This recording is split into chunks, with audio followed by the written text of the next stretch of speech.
અહેમદાબાદ મિત્ર ન્યૂઝમાં આપનું સ્વાગત છે।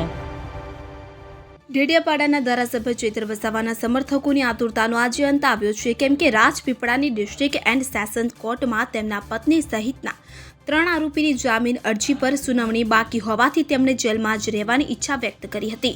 હવે આજે ગુરુવારે તેઓ પત્ની સાથે સાથીદારો વિના જ જેલમાંથી બહાર આવ્યા છે। ચૈતર વસાવાને શરતી જામીન પર મુક્તિ મળી છે, જેમાં તેમને નર્મદા અને ભરૂચ જિલ્લામાં પ્રવેશબંધી ફરમાવાવી છે।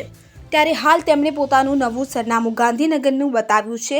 ધારાસભ્ય ચૈતર વસાવા જેલમાંથી છૂટા થાય એ પહેલા જ સમર્થકોનો ઠેર જમાવડો થઈ ગયો હતો, જેને લઈ ડેડિયાપાડા કોર્ટનો ઓર્ડર લઈને જેલરને આપવા નીકળેલા ચૈતર વસાવાના પત્ની વર્ષાબેન સહિત સમર્થકોને બિતાડા ચોકડી પાસે પોલીસે કલાકથી અટકાવ્યા હતા। બાદમાં ફક્ત તેમના પત્નીને મંજૂરી આપતા તેઓ બાળકો સાથે જેલમાંથી ચૈતર વસાવાને લઈને બહાર આવ્યા હતા।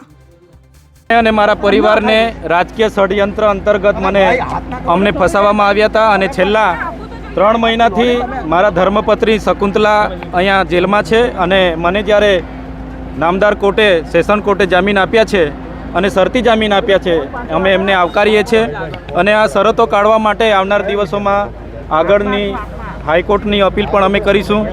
સાથે સાથે ગુજરાતની પ્રજા માટે અમે બોલીએ છીએ, આદિવાસી સમાજ માટે અમે બોલીએ છીએ।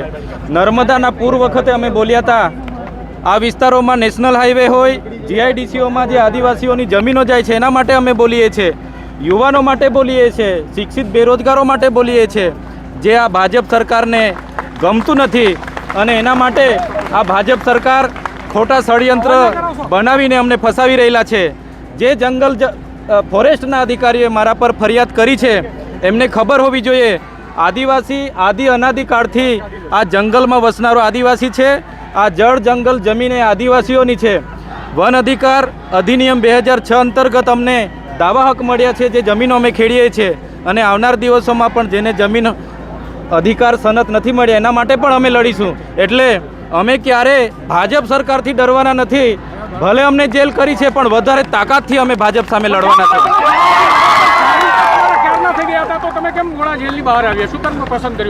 મારા ધર્મપત્ની છેલ્લા 90 દિવસથી જેલમાં છે।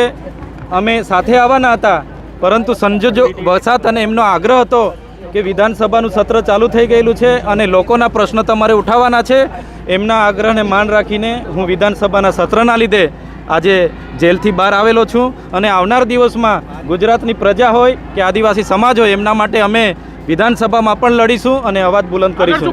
આગળની આયોજન શું છે? ભરૂચ લોકસભાને લઈને કેવું આયોજન? તે દરમિયાન લોકસભાની ચૂંટણી તમારે લડવાની જાહેરાત કરી દેવામાં આવી, તેને લઈ શું કહેશો?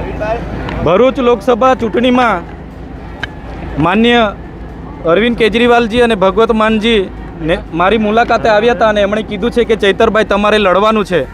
એટલે અમારા રાષ્ટ્રીય અધ્યક્ષ જ્યારે કહેતા હોય ત્યારે અમે પૂરી તાકાતથી ભરૂચ લોકસભા લડવાના છે અને ભરૂચ લોકસભા જીતવાના પણ છે। અહેમદાબાદ મિત્ર ન્યૂઝની યુટ્યુબ ચેનલને સબસ્ક્રાઇબ કરો અને બેલ આઇકોન જરૂરથી દબાવો, જેથી દરેક મહત્ત્વના વિડીયોની નોટિફિકેશન તમને મળતી રહે।